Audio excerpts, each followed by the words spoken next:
Mga kabayan, kamusta po? Si Kamanong po, nagbabalik na naman po muli para po magkomento po sa inyo dito po sa Tambayan mga kabayan. Magandang umaga po muna sa inyo, tanghali, hapon, gabi at madaling araw po sa ating lahat. Sana po nasa maayos po tayong kalagayan. Umpisahan na po natin, mag-umpisa na po tayo magkomentuhan mga tambay. Komentuhan po natin ang pahayag po ng ating Vice President, siyempre po ng Bonifacio Day. At siyempre po ang kaganapan din po sa nangyari po doon po sa grupo ni Ka Eric mga tambay. Masyado po silang hinaras. Hinaras po sila ng kapulisan. Kaya po ang sinabi ni Ka Eric, harasin nyo at arestuhin nyo ang bangag na presidente mga kabayan. Yun naman po ang ayan po ang pag-uusapan po natin at kukomentuhan po natin. Unahin po muna natin ang ating Vice President at isunod po natin ang grupo po nila Ka Eric mga tambay.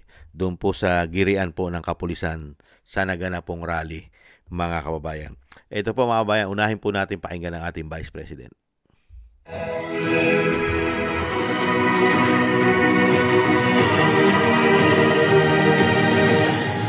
Assalamualaikum warahmatullahi wabarakatuh. Madayaw maayo adlaw kaninyong tanan. Magandang araw sa inyong lahat. Ngayong araw, ating bigyang pugay ang kagitingan at nag-aalab na katapangan ni Andres Bonifacio. Kasama ang buong bayan, gunitain natin ang kanyang kabayanihan at buhayin ang diwa ng patriotismo at pagkakaisa sa puso ng bawat Pilipino. Gawin nating inspirasyon ang kanyang sakripisyo upang ipaglaban ang katarungan, pagkakapantay-pantay at magandang kinabukasan ng Pilipinas. Mahalin natin ang Pilipinas para sa Diyos sa bayan at sa bawat pamilyang Pilipino. Mga tambay, ang pahayag po ng ating Vice President, mga tambay, ang paggunita po kay Gat Andres Bonifacio, ang ating pong bayani. At isunod naman po natin ang kaganapan po ang nangyari po kanina sa grupo po ni Ka Eric mga tambay. Pakinggan po natin. Grabe po ang nangyari pong tensyon at syempre po ginigipit sila ng kapulisan mga kababayan. Ito po, pakinggan po natin. Ito po sila Ka Eric. Hindi ko pinaniwalaan ko na yun. Yung mga intel na pumunta sa amin. Dahil sa PIC, kumano ko yan. Kumandang ko mga papeles. Oh, i-disperse na tayo. Ready. I-disperse na nila tayo. Sige. Kung i-disperse tayo at aristuhin tayo, aristuhin nila. Pabalik-balik. Kanina pa kami nag-negotiate sa inyo eh. Hindi nyo nga kaya aristuhin ang adik na presidente. Kami hinaharas nyo. Aristuhin nyo ang adik na presidente, hindi kami. Tama? Tama! Magpayapa ka naman, nag-aharang ba kami? Hindi naman kami nagpaparikada. Nandito na nga kami sa gilid. Pabalik-balik, may patawag kung ano-anong mga negosasyon. Hindi po kami nandito para manggulo. I-disperse nyo kami, kung i-disperse nyo, di tapos. Magulo na kami. Kailangan nyo kanunin. Ang mga kriminal, ang magnanakaw, yun ang aristuhin nyo. Yung adik na presidente, yun ang huwag yung sundin. Kami ang mga mamamayan. Ang sahod nyo galing sa taong bayan. Hindi ko Marcos. Tama. Sige, go ahead. Ginotaos, kung aristuhin kami, i-document ka, sabay-sabay tayo magpa-aristo. Okay, libre ang ating apunan, libre ang agahan, magkagawa pa tayo. Sige, ready? Aristuhin tayo kung aristuhin, go!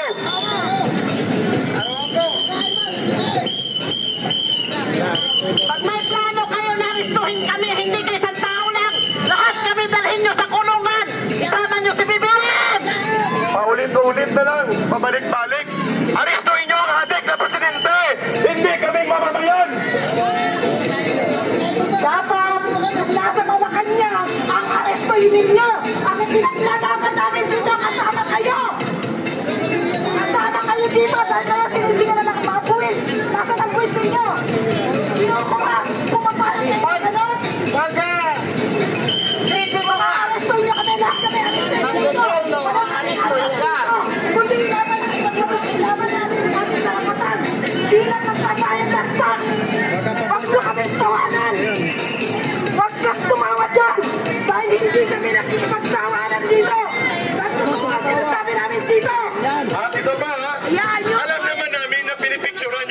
Kasuhan nyo kami, hindi kasuhan nyo na.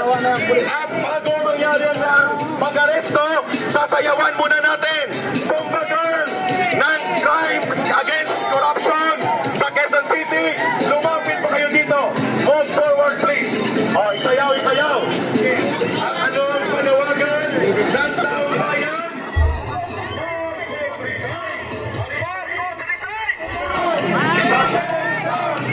Marcos Isay! Magnanakaw! Pinuno ng sindikato dito sa bansang Pilipinas! Marcos resign. Aristuin. Akso mo! Akso mo! Nasa Malacanang Ayun po.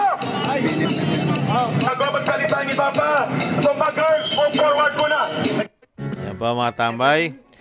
Tama po sinasabi ng grupo po ni Ka Eric mga tambay. Tayo po yung nakikisa sa grupo po ni Ka Eric. Arestuhin po muna ang bangag at gumagamit ng pulburon mga tambay na presidente bago po ang Pilipino na nagpapahayag at kinukundina ang bangag na presidente at siyempre ang magnanakaw na gobyerno. Hindi ba? Nakita nyo po yun? Grabe, no? Aarestuhin pa yung nagpapahiwatig at naglalabas po na at kinukundina yung saloobin at pagkundina sa korupsyon at sa presidente na gumagamit ng pulburon. Kukundinahin mo dahil ang bansa natin mga tambay ay saan po pupulutin ang ating bansa pagka ganitong klase pong gobyerno mga kabayan. At yan po ay alam po ni Ka Percy Lapid po yan. Nung nabubuhay pa po si Ka Percy Lapid at hindi pa nachuchugi at hindi natin alam kung sino po ang tsumugi kay Percy Lapid. Pakinggan po natin si Percy Lapid, ni Percy Lapid mga tambay. At alam niya po kung anong klaseng gobyerno po meron ang binagong Pilipinas. Ang sinasabi ni Percy Lapid ay mukhang nagkatotoo po bago siya namatay. Ito po, pakinggan po natin si Percy Lapid.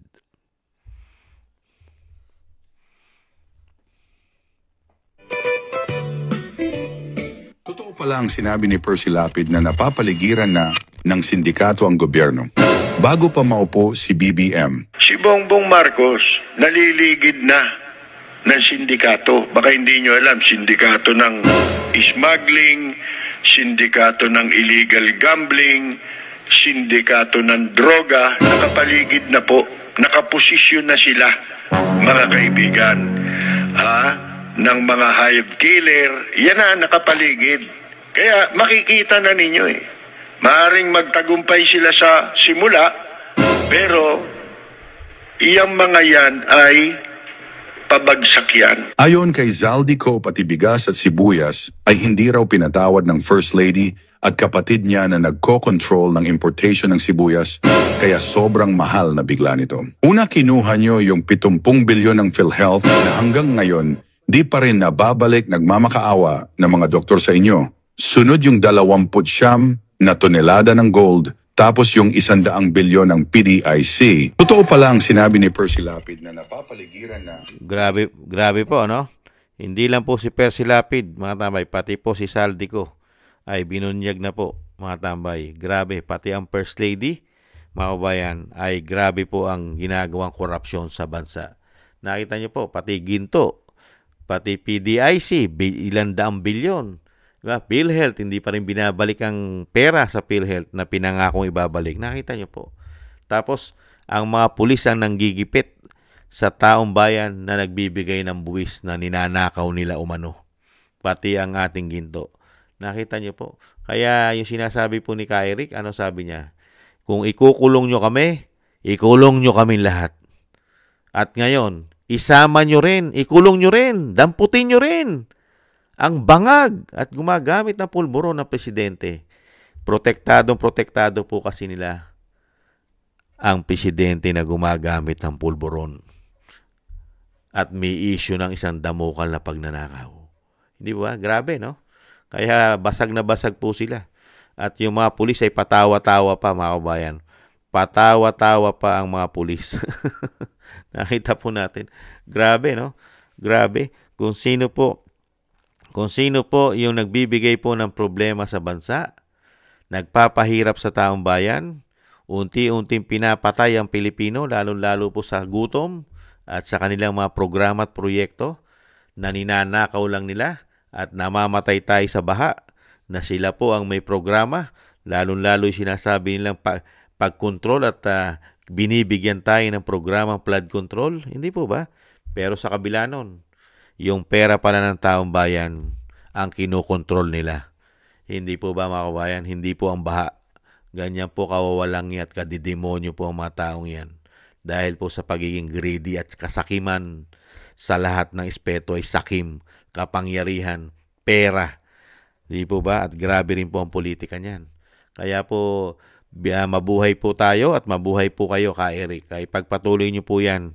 At talagang yung sinasabi nga po, mga kabayan, tingnan po natin. Dahil mismo po ang AFP, mga kabayan, si Secretary Gibo at ganun din po, Secretary po ng DILG na si John Vic Rimulya.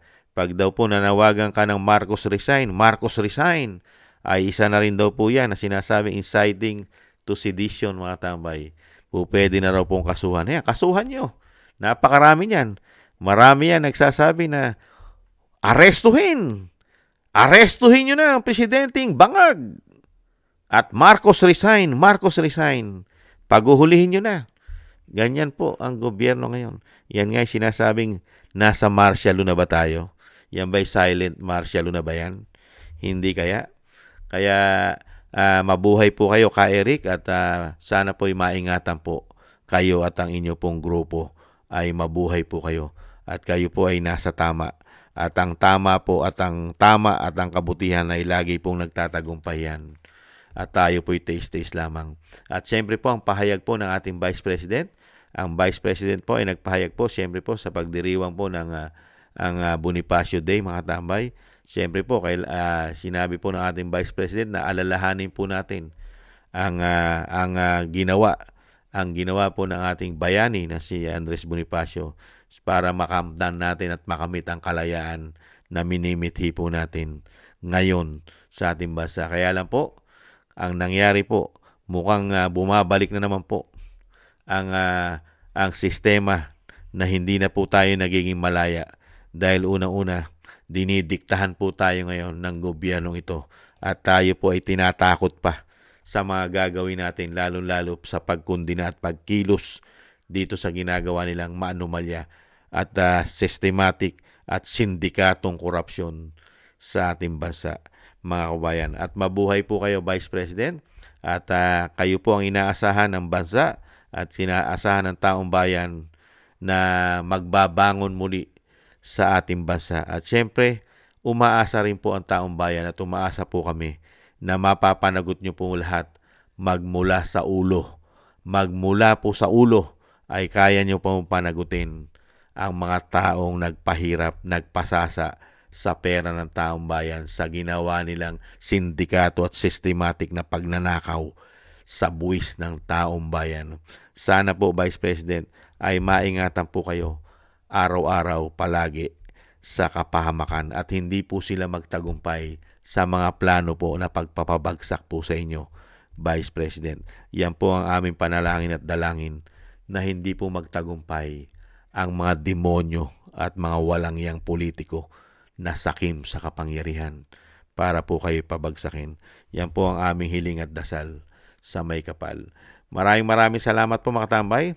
At syempre po, isama po natin sa ating madasal na maingatan po ang gumagawa po ng tama at lumalaban po sa kasamaan ay maingatan po lahat sa kapahamakan. At thank you rin po sa mga naagusto po ng Tambayan Mga Kabayan sa YouTube at TikTok at sa ating mga subscribers at sa ating mga nagbibigay ng biyaya, tulong at syempre po sa mga nagko-comment, like, share, subscribe. Maraming salamat po sa inyo. Shoutout po sa inyo lahat, mga kababayan.